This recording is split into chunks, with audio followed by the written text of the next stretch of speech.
ಚಂಪಾಟಿ YouTube ಚಾನಲ್ನ ಸಮಸ್ತ ವೀಕ್ಷಕ ಬಂಧುಗಳಿಗೆ ಅನಂತ ಪ್ರಣಾಮಗಳು. ವೀಕ್ಷಕ ಬಂಧುಗಳೇ, ನನ್ನ ಹೆಸರು ಕೆ ಗುರುದೇವ್, ಪರಿಸರವಾದಿ, ವಿಚಿತ್ರ ವಿಸ್ಮಯಗಳ ಸಂಗ್ರಹಕಾರ, ನೀರು ಮತ್ತು ನೈರ್ಮಲ್ಯ ತಜ್ಞ, ಕಾಲಜ್ಞಾನ ತತ್ವ ಪ್ರಚಾರಕ ಅಂತಕ್ಕಂಥ ಇದರ ಮೇಲೆ ಜನ ನನ್ನನ್ನು ಗುರುತಿಸಿದ್ದಾರೆ. ಆ ದಿಕ್ಕಲ್ಲಿ ನಾನು ಸಾಮಾಜಿಕ ಕಳಕಳಿಯನ್ನು ಇಟ್ಟುಕೊಂಡು ಸಮಾಜದ ಜನಗಳ ಮಧ್ಯೆ ಕೆಲಸ ಮಾಡ್ತಾ ಹೋಗ್ತಾ ಇದ್ದೀನಿ, ಕಾರ್ಯನಿರ್ವಹಿಸ್ಕೊಂಡು ಹೋಗ್ತಾ ಇದ್ದೀನಿ. ವಿಶೇಷವಾಗಿ ಪರಿಸರದ ಬಗ್ಗೆ ಅತೀವ ಆಸಕ್ತಿ ಚಿಕ್ಕ ವಯಸ್ಸಿನಿಂದ. ಈಗ ನನಗೆ 74ನೇ ವರ್ಷ. ಸುಮಾರು 20 ವರ್ಷದ ಹುಡುಗನಾಗಿದ್ದಾಗ ನನಗೆ ಈ ಆಸಕ್ತಿ ತೀವ್ರತೆಯನ್ನು ಪಡ್ಕೊಂಡಾದ ಮೇಲೆ ಈಗ ನಿಮ್ಮ ಕಣ್ಣು ಮುಂದೆ ನಾನು ಜೋಡಿಸಿ ಇಟ್ಕೊಂಡಿರ್ತಕ್ಕಂಥ ಈ ಕ್ಲಿಪ್ಪಿಂಗ್ಸ್ಗಳು ಏನಿದೆ, ಇದರ ಬಗ್ಗೆ ವಿಶೇಷವಾಗಿ ಪೋತಲೂರು ವೀರಬ್ರಹ್ಮೇಂದ್ರ ಸ್ವಾಮಿಗಳವರ ಕಾಲಜ್ಞಾನದ ಬಗ್ಗೆ ನಾನು ವಿಶೇಷವಾಗಿ ಅಧ್ಯಯನ ಮಾಡಿದಂಥದ್ದು. ಕಾಲಜ್ಞಾನದ ಬಗ್ಗೆ ಅತೀವ ಆಸಕ್ತಿ ಹುಟ್ಟಿದ್ದು ಆರಂಭದಲ್ಲಿ ಬ್ರಹ್ಮೇಂದ್ರ ಸ್ವಾಮಿಗಳ ವಿಚಾರವನ್ನು ನಾನು ತಿಳ್ಕೊಳ್ಳೋಕೆ ಶುರು ಮಾಡಿದ ಮೇಲೆ ಕಾಲಜ್ಞಾನದ ಬಗ್ಗೆ ಆಸಕ್ತಿ ನನಗೆ ಉಂಟಾಯಿತು. ಈ ಕಾಲಜ್ಞಾನದ ಆಸಕ್ತಿ ಉಂಟಾದ ಮೇಲೆ ಕಾಲಜ್ಞಾನವನ್ನು ಬ್ರಹ್ಮೇಂದ್ರ ಸ್ವಾಮಿಗಳು ಒಬ್ಬರೇ ಬರೆದಿಯಾರ, ಬೇರೆ ಬೇರೆಯವರು ಬರೆದಿಯಾರಾ ಅಂತನ್ನ ಹುಡುಕಾಟಕ್ಕೆ ಹೊರಟಾಗ ಜಗತ್ತಿನಲ್ಲಿ ಬಹಳಷ್ಟು ಜನ ಕಾಲಜ್ಞಾನವನ್ನು ಬರೆದಿದ್ದಾರೆ ಅಂತಕ್ಕಂಥದ್ರ ಪರಿಚಯ ನನಗೆ ಆಯಿತು. ಅದು ಬಂದಾಗ ಪ್ರಪಂಚದ ಸುಪ್ರಸಿದ್ಧ ಕಾಲಜ್ಞಾನಿ ಮೈಕೇಲ್ ನಾಸ್ಟ್ರಡಾಮಸ್, ಇವತ್ತಿನ ಬಾಬಾ ವಾಂಗ ಅಂತ ಕರೆಸ್ಕೊಳ್ತಕ್ಕಂಥ ಬಾಬಾ ವಾಂಗ, ತತ್ಸುಕಿ, ಆಮೇಲೆ ನಮ್ಮ ಶರಣರ ಕಾಲಜ್ಞಾನ 12ನೇ ಶತಮಾನದಲ್ಲೇನೆ ಶರಣರು ಹೇಳಿರ್ತಕ್ಕಂಥ ಕಾಲಜ್ಞಾನದಲ್ಲಿ ಇವರೆಲ್ಲರಿಗೂ ಹಳಬರು ಲೆಕ್ಕ ತಗೊಂಡ್ರೆ ಶರಣರ ಕಾಲಜ್ಞಾನದಲ್ಲಿ ಹೇಳಿರ್ತಕ್ಕಂಥ ಒಂದೊಂದು ವಿಚಾರಗಳು ಇವತ್ತು ಕರಾರುವಕ್ಕಾಗಿ ವೈಜ್ಞಾನಿಕವಾಗಿ ಸತ್ಯವಾಗಿ ಪರಿಣಮಿಸ್ತಾ ಇದೆ. ಅದು ಪರಮಾಶ್ಚರ್ಯನ ಉಂಟು ಮಾಡುತ್ತಿರತಕ್ಕಂಥದ್ದು. ನನಗಲ್ಲ, ವಿಜ್ಞಾನಿಗಳಿಗೇನೆ ಪರಮಾಶ್ಚರ್ಯವನ್ನು ಉಂಟು ಮಾಡತಕ್ಕಂಥ ಭವಿಷ್ಯವಾಣಿಯನ್ನು ಶರಣರು ಹೇಳಿಬಿಟ್ಟಿದ್ದಾರೆ. ಅದರಲ್ಲಿ ವಿಶೇಷವಾಗಿ ನಮ್ಮ ಬೆಂಗಳೂರಿನ ತಾರಾ ವೀಕ್ಷಣಾಲಯದ ಮುಖ್ಯಸ್ಥೆ, ವಿಜ್ಞಾನಿ, ಸೈಂಟಿಸ್ಟ್ ಅಂತ ಏನು ಕರೆಸ್ಕೊಂಡಿದ್ದಾರೆ BS ಶೈಲಜಾ ಅವರು ಕಳೆದ 2023 ಪ್ರಜಾವಾಣಿ ಪತ್ರಿಕೆಯ ಮುಖಪುಟ ಲೇಖನದಲ್ಲಿ ಲೇಖನವನ್ನು ಬರೆದರು. ಮಧ್ಯಾಹ್ನದ ಸಮಯ, ನಾವು ಬೆಳಗ್ಗೆ ಸೂರ್ಯೋದಯ ಆದಾಗ ಪೂರ್ವ ದಿಕ್ಕಿನಲ್ಲಿ ಒಬ್ಬ ಸೂರ್ಯನನ್ನು ಏನು ನೋಡ್ತಾ ಇದ್ದೀವೋ ಆ ಸೂರ್ಯನ ಜೊತೆಯಲ್ಲೇನೆ ಅತಿ ಶೀಘ್ರದಲ್ಲಿ 2ನೇ ಸೂರ್ಯ ಉದಯಿಸ್ತಾನೆ ಅಂತಕ್ಕಂಥ ಗಂಭೀರ ಸಂಗತಿಯ ವರದಿಯನ್ನು ಇತ್ತೀಚೆಗೆ ಶೈಲಜಾ ಅವರು ಕೊಟ್ಟರು. ಅಂದರೆ ನಾವು ನೋಡ್ತಿರ್ತಕ್ಕಂಥ ಒಬ್ಬ ಸೂರ್ಯನ ಜೊತೆಯಲ್ಲೇ ಇನ್ನೊಬ್ಬ ಸೂರ್ಯ ಉದಯಿಸ್ತಾನೆ ಅಂತಕ್ಕಂಥದ್ದನ್ನು ವೈಜ್ಞಾನಿಕವಾಗಿ ಮಾಹಿತಿ ಕೊಟ್ಟರು. ಆಸ್ಟ್ರೇಲಿಯಾದ ವಿಜ್ಞಾನಿ ಒಬ್ಬ ವರದಿಯನ್ನು ಕೊಟ್ಟ. ಆ ಕಟಿಂಗ್ಸ್ ಕೂಡ ನನ್ನಲ್ಲಿದೆ. ಭೂಮಿಗೆ ಶೀಘ್ರ 2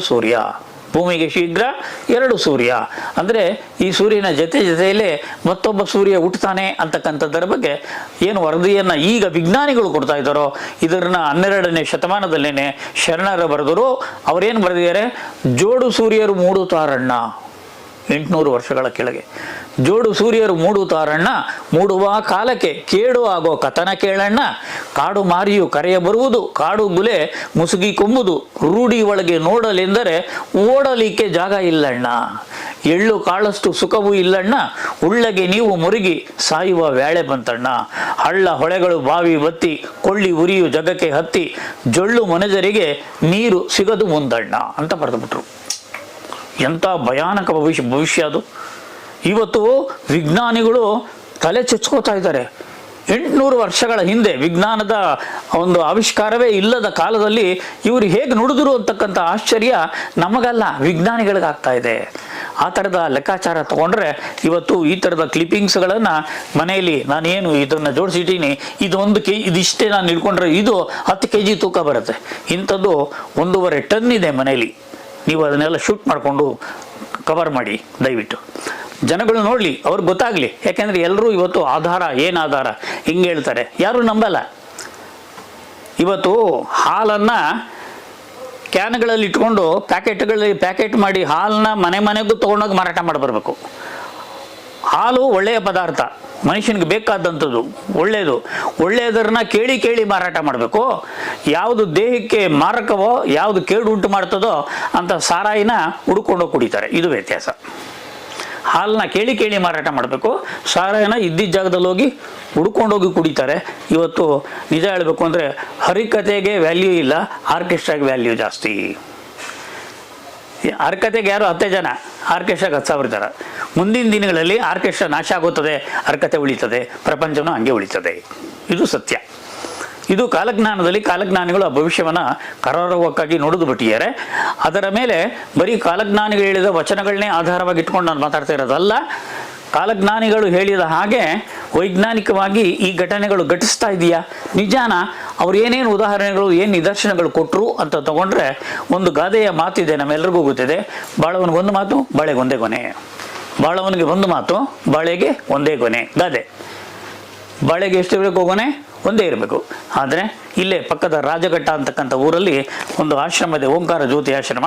ಆ ಓಂಕಾರ ಜ್ಯೋತಿ ಆಶ್ರಮದಲ್ಲಿ ಒಂದು ಬಾಳೆಯ ಮರದಲ್ಲಿ ಒಂದು ಗೊನೆ ಬಿಟ್ಟಿದೆ, ಅದರ ಕೆಳಗಡೆ ಇನ್ನೊಂದು ಗೊನೆ ಬಿಟ್ಟಿದೆ. ಗೊನೆ ಕೆಳಗಡೆ ಗೊನೆ, ಅಲ್ಲಿಗೆ ಎಷ್ಟು ಗೊನೆ ಆಯಿತು? 2 ಗೊನೆ ಆಯಿತು. ಒಂದೇ ಮರದಲ್ಲಿ ಒಂದು ಗೊನೆ ಕೆಳಗಡೆ ಇನ್ನೊಂದು ಗೊನೆ ಬಿಡ್ತು ಅಂದರೆ ಬಾಳೆಗೆ 2 ಗೊನೆ ಆಯಿತು. ಬಾಳವರು 2 ಮಾತುಗಳು ಮಾತಾಡೋಕ್ಕೆ ಶುರು ಮಾಡಿ ಭಾಳ ವರ್ಷ ಆಗೋಯ್ತು. ಇದು ಪ್ರಕೃತಿಯ ವಿಸ್ಮಯ. ಎಂಥ ಪರಮಾಶ್ಚರ್ಯ ನೋಡಿ. ಒಂದು ಭಗವದ್ಗೀತೆಯಲ್ಲೂ ಒಂದು ಮಾತನ್ನು ಉಲ್ಲೇಖ ಮಾಡಿ ಹೇಳ್ತಾರೆ, ಸಹಜ ಮತ್ತು ಅಸಹಜ, ಸಹಜ ಮತ್ತು ಅಸಹಜ ಘಟನೆಗಳು ತೀವ್ರವಾಗುತ್ತೆ.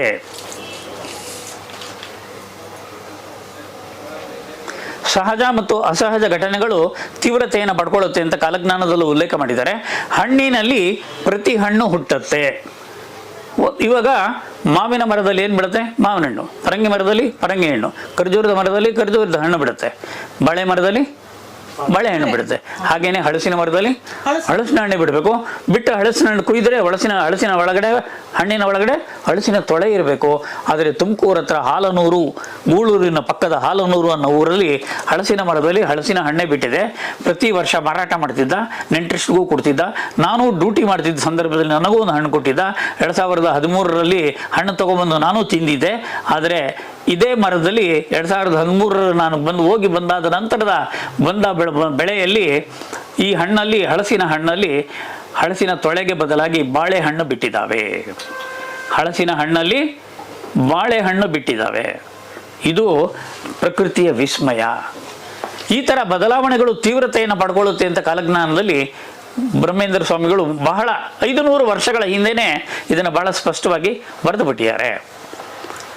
ಈ ಸಂದರ್ಭದಲ್ಲಿ ನಾನು ವೀಕ್ಷಕ ಬಂಧುಗಳಲ್ಲಿ ನಾನು ವಿನಂತಿ ಮಾಡ್ಕೊಳ್ತೀನಿ. ವೀಕ್ಷಕ ಬಂಧುಗಳೇ, ಆಕಾಶಕ್ಕೆ ಬಣ್ಣ ಇದೆಯಾ? ಇಲ್ಲ. ಏನಿದೆ? ಏನದು? ಏನು ಬಣ್ಣ ಇದೆ? ಆಕಾಶ ನೀಲಿ ಇದೆಯಲ್ಲ ಸರ್? ನೀಲಿ ಇಲ್ಲ, ನೀಲಿಯಾಗಿ ಕಾಣುತ್ತೆ. ನೀರಿಗೆ ಬಣ್ಣ ಇದೆಯಾ? ನೀರಿಗೆ ಬಣ್ಣ ಇಲ್ಲ. ನೀರಿಗೆ ಹೇಗೆ ಬಣ್ಣ ಇಲ್ವೋ ಆಕಾಶಕ್ಕೂ ಬಣ್ಣ ಇಲ್ಲ. ಆದರೆ ನಾವು ಈ ಥರ ನೋಡಿದಾಗ ಆಕಾಶ ನೀಲಿಯಾಗಿ ಕಾಣುತ್ತೆ. ಕಾಣೋದಕ್ಕೆ ಕಾರಣ ಭೂಮಿಯನ್ನು ಆವರಿಸ್ಕೊಂಡಿರ್ತಕ್ಕಂಥ ಓಝೋನ್ ಪದರ 35 ಕಿಲೋಮೀಟರ್ ಎತ್ತರದಲ್ಲಿ ಓಝೋನ್ ಪದರ ಆವರಿಸಿರೋದ್ರಿಂದ ನಾವು ಕೆಳಗಿನಿಂದ ನೋಡಿದಾಗ ಥ್ರೂ ಓಝೋನ್ ಮುಖಾಂತರ ನೋಡೋದರಿಂದ ಆಕಾಶ ನೀಲಿಯಾಗಿ ಕಾಣುತ್ತೆ. ಮೋಡಗಳಿರೋದ್ರಿಂದ ಬೆಳ್ಳಗೆ ಕಾಣುತ್ತೆ. ಮೋಡ ಬಿಳಿನೂ ಅಲ್ಲ, ನೀಲಿನೂ ಅಲ್ಲ. ಮೋಡಕ್ಕೆ, ಆಕಾಶಕ್ಕೆ ಬಣ್ಣವೇ ಇಲ್ಲ. ಅದರ ಬಣ್ಣವೇ ಇಲ್ಲದ ಆಕಾಶ ಇದ್ದಕ್ಕಿದ್ದ ಹಾಗೆ ಕೆಂಪಗಾಗತ್ತೆ ಅಂತ ಕಾಲಜ್ಞಾನದಲ್ಲಿ ಬರೆದು ಬಿಟ್ರು. ಏನಂತಾರೆ ಬರೆದವರು? ತೆಲುಗು ವಚನದಲ್ಲಿ ಇದೆ, ಆಕಾಶಂ ಎರ್ರನ ಏನು, ಆಕಾಶ ಕೆಂಪಗಾಗುತ್ತೆ. 6 ಮತములు ಒಕ್ಕಟ ಏನು. ಆಕಾಶಕ್ಕೆ ಯಾವಾಗ ಕೆಂಪಗಾಗ್ಬಿಡುತ್ತೋ ಆಗ ಜಗತ್ತಿನ 6 ಮತಗಳು ಒಂದಾಗಿ ಹೋಗ್ತವೆ. ಅಂದರೆ ಜನ ಅಷ್ಟರ ಮಟ್ಟಿಗೆ ತಲ್ಲಣಗೊಂಡು ಹೋಗ್ತಾರೆ ಅಂತ ಏನು ಭವಿಷ್ಯ ನುಡಿದಿದ್ರು, ಆ ತಲ್ಲಣಗಳು ಈಗ ಸೃಷ್ಟಿಯಾಗ್ತಾ ಇದ್ದಾವೆ. ಜಗತ್ತಿನಾದ್ಯಂತ ಭೀಕರ ಪ್ರವಾಹ, ಭೀಕರ ಸುನಾಮಿ, ಭೀಕರ ಮಳೆ, ದೇಶಗಳೇ ಮುಳುಗುತ್ತಾ ಇದ್ದಾವೆ. ಸುನಾಮಿಗಳ ಅಬ್ಬರ ಜಾಸ್ತಿ ಆಗ್ತಾ ಇದೆ. ಭೂಕಂಪನಗಳು, ಗುಡ್ಡಗಳ ಕುಸಿತ ಎಲ್ಲ ತೀವ್ರತೆಯನ್ನು ಪಡ್ಕೊಳ್ತಾ ಇದೆ. ಹವಾಮಾನ ವೈಪರೀತ್ಯದ ಕಾರಣದಿಂದಾಗಿ ಮೊನ್ನೆ ಅಮೇರಿಕ, ಟರ್ಕಿ, ಜಪಾನು, ಚೀನಾದಲ್ಲಿ ಆಕಾಶ ಈ ಥರ ಕೆಂಪಗಾಗೋಯ್ತು. ಅವರ ಭವಿಷ್ಯವಾಣಿ ಕರಾರುವಕ್ಕಾಗಿ ನಿಜ ಆಗ್ತಾ ಇದೆ. ಈ ಥರದ ಬದಲಾವಣೆಗಳಿಗೆ ಕೆಲವು ನಿದರ್ಶನಗಳನ್ನು ಕೊಡಿದ್ದಾರೆ ಬ್ರಹ್ಮೇಂದ್ರ ಸ್ವಾಮಿಗಳು. ಏನದು ಅಂತಂದರೆ, ಒಂದು ಮಗು ಹುಟ್ಟಿದ ಮಗುವಿಗೆ 8 ತಿಂಗಳು 9 ತಿಂಗಳು ಆ ಸರಿಸುಮಾರಲ್ಲಿ ಹಲ್ಲುಗಳು ಮೂಡ್ತಕ್ಕಂಥದ್ದನ್ನು ನಾವು ನೋಡ್ತೀವಿ. ಹಲ್ಲು ಬಂದಾಗ ಅಯ್ಯೋ ಅಮ್ಮ ಬಾಯಲ್ಲಿ ಬೆಳ್ಳಿಟ್ಟು ಕೊಚ್ಚಿಬಿಡ್ತಮ್ಮ ಮಗು ಅಂತ ಆನಂದ ಪಡ್ತಿರ್ತಾರೆ ಮನೆಯಲ್ಲಿ ಬೇರೆ ಮಕ್ಕಳು, ಬೆಳೆದಿರೋಂಥ ಮಕ್ಕಳು. ಆ ಥರದ ಒಂದು 7-8 ತಿಂಗಳ ನಂತರ ಉದಯಿಸ್ತಕ್ಕಂಥ ಹಲ್ಲುಗಳನ್ನ ನಾವು ಸಹಜವಾಗಿ ನೋಡ್ತೀವಿ. ಆದರೆ ಅಮೇರಿಕಾದ ಒಂದು ಆಸ್ಪತ್ರೆಯಲ್ಲಿ ಮೊನ್ನೆ ಹುಟ್ಟಿದ ಮಗು 32 ಹಲ್ಲುಗಳ ಸಮೇತ ಬಿಟ್ಟುಬಿಡ್ತು. 32 ಹಲ್ಲುಗಳ ಸಮೇತ ಹುಟ್ಟುಬಿಡ್ತು. ಇದು ಅವರ ಕಾಲಜ್ಞಾನದ ನಿದರ್ಶನ. ಈ ಥರದ ವಿಚಿತ್ರ ವಿಸ್ಮಯದ ಮಕ್ಕಳು ಹುಟ್ಟುತ್ತಾರೆ ಅಂತಕ್ಕಂಥದ್ದು ಕೂಡ ಹೇಳಿದ್ದಾರೆ. ಒಂದು ವಚನದಲ್ಲಿ ಹೇಳ್ತಾರೆ, ಬೇವಿನ ಮರದಲ್ಲಿ ವೇಪ ಚೆಟ್ಟುನ ಅಮೃತ ಬಿಂದುವಲ ರೀತಿಗ ಪಾಲುಗಾರೆ ರೋಜು ವಚ್ಚೇನು. ಬೇವಿನ ಮರದಲ್ಲಿ ಅಮೃತದಂತಹ ಸಿಹಿಯಾದ ಹಾಲು ಸುರಿಯತ್ತೆ ಅಂತ ಏನು ಹೇಳಿದ್ರೋ ಅದು ಇಲ್ಲೇ ಪಕ್ಕದ ಗೌರಿಬಿದನೂರಿನ ಅಂಡರ್ಪಾಸ್ ಹೈವೇನಲ್ಲಿ ಬರ್ತಕ್ಕಂಥ ಅಂಡರ್ಪಾಸ್ ಪಕ್ಕದ ಮರದಲ್ಲಿ ಮೇಲಿನಿಂದ ಬೇವಿನ ಮರದಲ್ಲಿ ಧಾರಾಕಾರವಾದ ಬಿಳಿಯ ಹಾಲು ಹರ್ಕೊಂಡು ಬಂದು ಬುಡದಲ್ಲಿ ಹರ್ಕೊಂಡು ಹೋಗ್ತಾ ಇರ್ತದೆ. ಆ ಹರಿತಾರ ಹಾಲನ್ನು ಬಾಯಲ್ಲಿ ಇಟ್ಕೊಂಡು ಸೇವನೆ ಮಾಡಿ ಅದರ ಸಿಹಿ ನೋಡಿ ಆನಂದ ಪಟ್ಟು ಏನಿದು ಬೇವಿನ ಮರದಲ್ಲಿ ಇಂಥ ಸಿಹಿಯಾದ ಹಾಲು ಅಂತ ಆಶ್ಚರ್ಯಪಟ್ಟಿದ್ದಾರೆ. ಅದರ ಜೊತೆಗೆ ಬ್ರಹ್ಮೇಂದ್ರ ಸ್ವಾಮಿಗಳು ಹೇಳಿದ ಹಾಗೆ ನಡೀತಾ ಇದೆಯಲ್ಲ ಅಂತೇಳಿ ಚಕಿತರಾಗಿ ಹೋಗಿದ್ದಾರೆ. ವೇಪ ಚೆಟ್ಟನ ಅಮೃತ ಬಿಂದುವಲ ರೀತಿಗ ಪಾಲುಗಾರೆ ರೋಜು ವಚ್ಚೇನು. ಬೇವಿನ ಮರದಲ್ಲಿ ಸಿಹಿಯಾದಂಥ ಹಾಲು ಸುರಿಯುತ್ತೆ ಅಂತ ಅವ್ರು ಏನು ಹೇಳಿದ್ರು 500 ವರ್ಷಗಳ ಹಿಂದೆ, ಅದು ಇವತ್ತು ನಮ್ಮ ಕಣ್ಣು ಮುಂದೆ ಘಟಿಸ್ತಾ ಇದೆ. ಒಂದು ಕಡೆ ಬ್ರಹ್ಮೇಂದ್ರ ಸ್ವಾಮಿಗಳು ಹೇಳಿದ್ದಾರೆ, ಈಚಲ ಮರ ಬೆಳಗಿನ ಹೊತ್ತು 2 ಈಚಲ ಮರಗಳ ಪೈಕಿ ಒಂದು ಈಚಲ ಮರ ಕೆಳಗಡೆಗೆ ಹಿಂಗೆ ಬಗ್ಗಿಬಿಡುತ್ತೆ, ಭೂಮಿಗೆ ಬಗ್ಗಿಬಿಡುತ್ತೆ. ರಾತ್ರಿ ಹೊತ್ತು ಎದ್ದು ನಿಂತ್ಕೊಂಡ್ಬಿಡುತ್ತೆ. ಜೊತೆಯಲ್ಲೇ ಇರ್ತಕ್ಕಂಥ 2 ಮರ, ಹಿಂಗಿರೋ 2 ಮರ ಬೆಳಗಿನ ಹೊತ್ತು ಒಂದೇ ಒಂದು ಮರ ಭೂಮಿಗೆ ಬಗ್ಗಿಬಿಡುತ್ತೆ. ರಾತ್ರಿ ಹೋಗೋಷ್ಟೊತ್ತಿಗೆ ನೀವು 7-8 ಗಂಟೆ 9 ಗಂಟೆ ಮೇಲೆ ಹೋಗ್ಬಿಟ್ರೆ ಪಕ್ಕದಲ್ಲಿ ಹೋಗಿ ನಿಂತು ಬಿಟ್ಟಿರುತ್ತೆ. ಇದು ಬೆಳಗಿನ ಹೊತ್ತು ಈ ಥರ ಭಾಗ ಅಂಥದ್ದು. ರಾತ್ರಿ ಹೊತ್ತು ಈ ಥರ